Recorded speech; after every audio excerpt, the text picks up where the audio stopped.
Hello दोस्तों, मैं फिर हाजिर हूँ एक हेल्पफुल वीडियो लेकर आप लोग के लिए। दोस्तों आज हम बात करेंगे आप ये कैसे जान सकते हैं किसी भी मेडिसिन को देखकर ये जेनरिक है कि ब्रांडेड है। तो इसी के बारे में ये वीडियो है। आज मैं आपको फुल डिटेल बताऊंगा कि जेनरिक मेडिसिन और ब्रांडेड मेडिसिन में क्या अंतर होता है और इसको कैसे पहचान सकते हैं और क्या कारण है कि कोई मेडिसिन जेनरिक होती है और कौन सा कारण है कि कोई मेडिसिन ब्रांडेड होती है। तो आइए इस फिगर के माध्यम से समझते हैं। जो सबसे पहला फिगर मैं आपके सामने पेश कर रहा हूँ, ये देखिए एक मेडिसिन थी जिसको आज हम सब लोग जानते हैं, जिसका नाम पैरासीटामोल है, जिसको हम सब लोग जानते हैं पैरासीटामोल के नाम से, जो बुखार की मेडिसिन है। ये मेडिसिन 1992 में डिस्कवर हुई थी। तो 1992 में डिस्कवर हुई तो जिस कंपनी ने इसका पेटेंट कराया, तो उन्होंने कितने साल के लिए कराया है, 20 साल के लिए कराया है या 15 साल के लिए कराया है। तो मान लीजिए 20 साल के लिए कराया है, तो 20 साल तक सिर्फ वही कंपनी इस दवा को अपने ब्रांड नेम से बेच सकती है, जैसे कि डोलो 650 और कालपाल 500। तो ये है, तो ये तो हो गई इसकी ब्रांडेड मेडिसिन। तो लेकिन जैसे ही 2012 बीत जाता है तो कोई भी कंपनी पैरासीटामोल मतलब साल्ट के नाम से ये दवा बेच सकती है। तो ये हो गई इसकी जेनरिक मेडिसिन।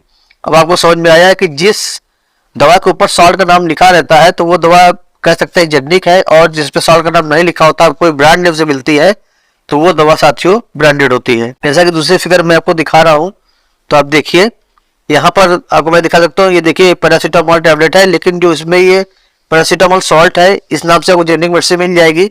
लेकिन जो उसकी कॉलपाल है और डोलो, तो कॉलपाल डोलो ब्रांडेड मेडिसिन है। तो आपको समझ में आया होगा। जैसे कि एस्प्रिन की जो ब्रांडेड मेडिसिन उसका नाम डिस्प्रिन है, लेकिन आपको बाजार में ये एस्प्रिन के नाम से मिल जाती है, तो ये इसकी जेनरिक मेडिसिन है। तो आप समझ गए होंगे कि ब्रांडेड मेडिसिन और जेनरिक मेडिसिन। अब बात करते हैं इसके क्वालिटी की और इफेक्टिवनेस की, और देखते हैं कि क्या ये दोनों मेडिसिन सेम काम करती हैं या कुछ कमी होती है इसके अंदर। क्योंकि चाहे जेनरिक मेडिसिन हो चाहे ब्रांडेड मेडिसिन हो, ये दवाएं बिना एफडीए के अप्रूव्ड के बाहर बिकने नहीं आ सकती हैं। एफडीए मतलब होता है फूड एंड ड्रग एडमिनिस्ट्रेशन। तो जब तक एफडीए इसको अप्रूव नहीं करता तब तक कोई भी मेडिसिन बाहर बिकने नहीं आ सकती मार्केट में। तो इसमें कोई समस्या की बात नहीं होती है। तो आप देख लीजिए यहाँ पर जेनरिक मेडिसिन हो या ब्रांडेड मेडिसिन हो, जो उनकी क्वालिटी होती है, जो उनके काम करने का तरीका होता है, सेम होता है, क्वालिटी भी लगभग सेम ही होती है। किसी भी मेडिसिन में दो तरह के इंग्रेडिएंट होते हैं, तो एक होता है एक्टिव इंग्रेडिएंट और दूसरा होता है इनएक्टिव इंग्रेडिएंट, जिस पर उनकी दवा की क्वालिटी निर्भर होती है। एक्टिव इंग्रेडिएंट बताते हैं कि दवा की क्वालिटी कैसी है, दवाओं का पावर कैसा है और दवा की कार्य करने की क्षमता कितनी असरदार है।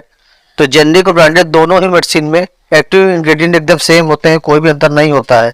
तो अगर एक्टिव इंग्रेडिएंट एकदम सेम हो गए तो आप जस्ट कर सकते हैं कि अगर दोनों में सेम चीज डाली गई है तो उसका जो काम करने का तरीका, जो असर, वो भी एकदम सेम होता है, कोई भी अंतर नहीं होता है। लेकिन आप ये देखिए जो इसके रेट में जमीन आसमान का अंतर होता है कि मान लीजिए कोई अगर जेनरिक मेडिसिन 25 रुपए की मिल रही है, लेकिन उसी की ब्रांडेड मेडिसिन 125 रुपए की मिलती है। तो ऐसा क्यों होता है साथियों? ऐसा इसलिए होता है कि जो जेनरिक मेडिसिन है वो अपना कोई भी एडवर्टीजमेंट नहीं कराती है, तो जिससे उनके ऊपर कोई भी भार नहीं पड़ता है। लेकिन जो ब्रांडेड मेडिसिन है वो हमको अपना प्रचार कराना पड़ता है, प्रचार करती है, पैकेजिंग पर, लेबलिंग पर काफी ज्यादा ध्यान देती है, काफी पैसे खर्च करती है, एडवर्टीजमेंट में काफी पैसे खर्च करती है। और उससे होता क्या है कि उनको अपनी सेल बढ़ाने के लिए काफी लोगों को अपॉइंटमेंट रखना पड़ता है, अपॉइंट करना पड़ता है, तो जिसके कारण उनकी कॉस्ट बढ़ जाती है। तो जब कॉस्ट बढ़ेगी तो साथियों वो बोझ कस्टमर पर ही पड़ेगा।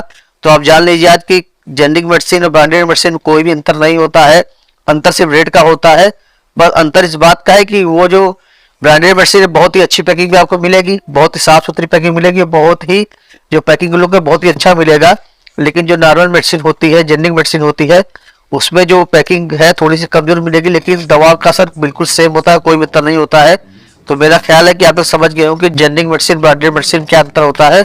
काम करने का तरीका एकदम सेम है, सिर्फ रेट का डिफरेंस होता है। तो अगर आपको जेनरिक मेडिसिन मिल रही है किसी ब्रांड की, किसी कंपनी की, तो आप उसको बेधड़क यूज कर सकते हैं, कोई भी दिक्कत की समस्या नहीं होगी और वो 100% असर करेगी। तो साथियों आशा करता हूँ आपको आज की वीडियो पसंद आई होगी। अगर वीडियो पसंद आई है तो सब्सक्राइब कर ले अपना डॉक्टर, जहाँ मिलते हैं मेडिसिन संबंधित संपूर्ण जानकारी बहुत ही सरल भाषा में। तो चलिए मिलते हैं अगली बार फिर एक हेल्पफुल वीडियो में। तब तक के लिए नमस्कार, धन्यवाद।